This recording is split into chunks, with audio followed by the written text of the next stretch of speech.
Hello and welcome to the video. I'm going to show you what it's like to play Guild 66 from the perspective of the hunters. So let's get right into it. If you enjoy the video, please like and subscribe. It makes an enormous difference.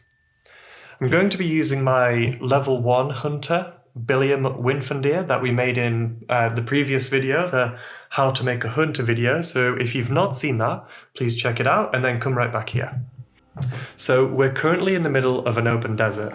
Sand dunes rise and fall over the landscape, smuggling rock walls beneath them where succulents and grasses grow. The sun is falling behind us as the day draws to a close, so I need to find somewhere to take shelter before the freezing night creeps in. So, first of all, I know I have a little bit of time before I need to set up camp. Things are quiet around here, so I'm going to do a foraging check for some useful things before setting up camp.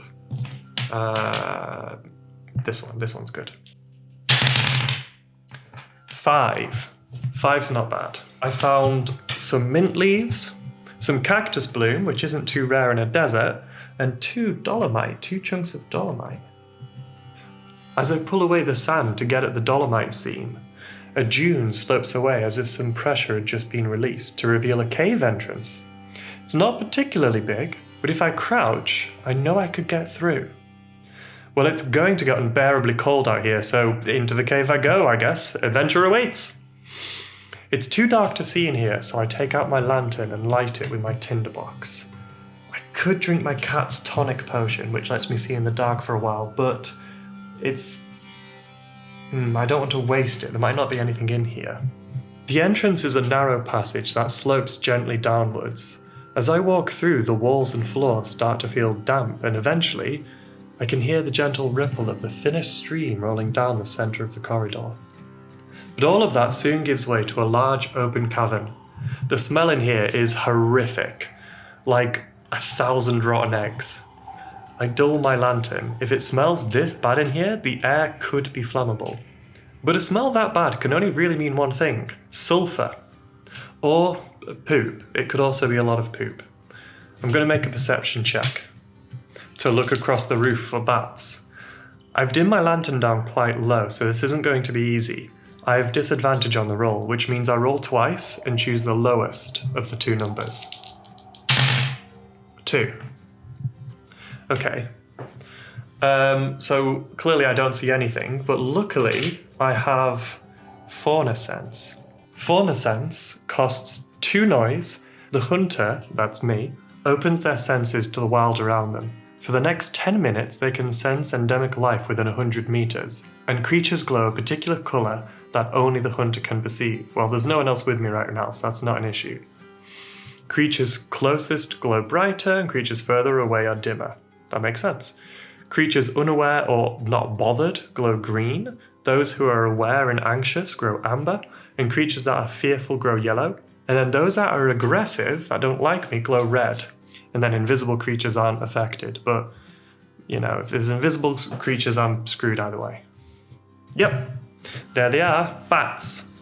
They weren't difficult to spot because there are so many of them, and I can see them shuffling around.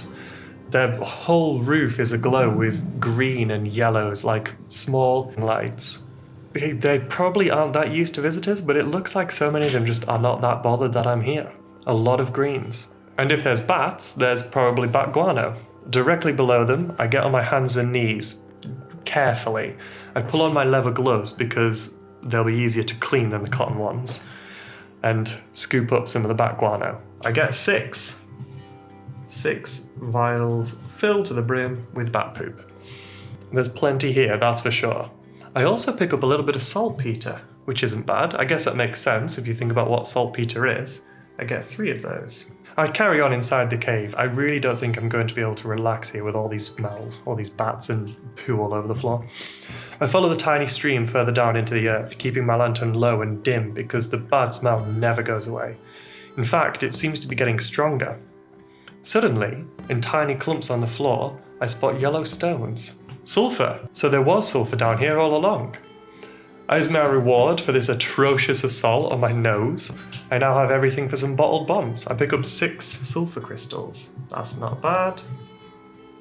I'm not sure how there can be so many horrific smells in here, and how those bats can stand it, but I move on. deeper and deeper into the earth, following the trail of water deeper into the cave system. The water was quite yellow after passing through the bat guano, but after the sulfur it began to pale out again, which is probably a blessing. The smell gradually lessens as I get deeper into the earth, but it never really goes away. Eventually, after a few minutes of travelling, the smell is distant enough for me to stand it, so I slow down and begin looking for a place, finally, to set up camp. I stop in another chamber filled with stalagmites and stalactites, but with enough room for me to sit down and spread out. I settle in and take out my alchemy kit. I have some time. I think it's quiet, so I'm going to take some downtime. Downtime, it is an 8-hour period where hunters can relax, craft some items or weapons or armor, learn a new skill, sign, or ability as long as they have some way to learn it. I don't have any way to learn anything new, I've got no books or anything, and the whole cave stinks of eggs, so I'm not going to bother with that. I think I'm going to do some crafting. I'm going to take all these rotten ingredients and tie some fabric or something around my nose. I've got a towel, maybe that will do, I don't know. I'm going to try and make some of these bottled bombs. With what I have, because I've only got 3 saltpeter, I can make 3 bottled bombs, and then I'll have 3 bat guano and 3 sulfur left over. So I'll start by measuring out my ingredients, which is a craft check. 5, pretty good, everything's smooth sailing so far, nothing was damaged. I wish I had bonuses to craft check, but if I wanted bonuses to craft, and if I wanted to get really creative and crafty, School of Ravens, bow and slinger are the best. So I'm going to heat them up with a little bit of arcana, so I'm going to make an arcana check. 6! That's great, that's fantastic, everything's going pretty swimmingly. A 5 and a 6 so far. Last check, I need to pour the mixture into the vials without spilling it, or creating an explosion, setting it off prematurely. Careful, does it? Craft check. 3. That's not good. But with my previous successes, I would say that's worth 3 bottled bombs. If I'd rolled a 2 or a 1, I think the GM probably would have ruled that I exploded one of them accidentally and only got 2 bottled bombs. Okay, time well spent, I'd say. I relax for a little bit before I notice something. I'm not sure what it is, but there's an uneasy air in here. Something's lingering in the atmosphere. I pack up my things and move along, ducking under the stalactites that claw at my hair, and stop, suddenly. The smell hits me like a brick wall, like I just stepped through an invisible barrier into the most haunting graveyard of unburied cadavers. Bones of every kind lying piles around the room.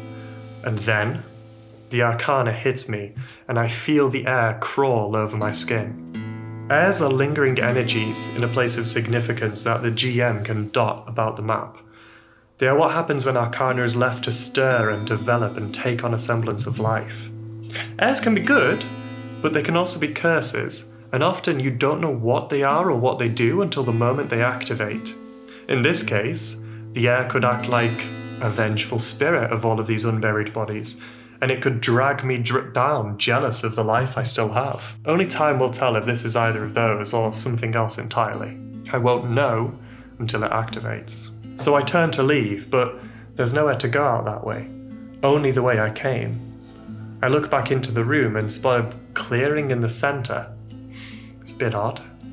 I head for it, I think, but just as I climb down the cliff, the air activates.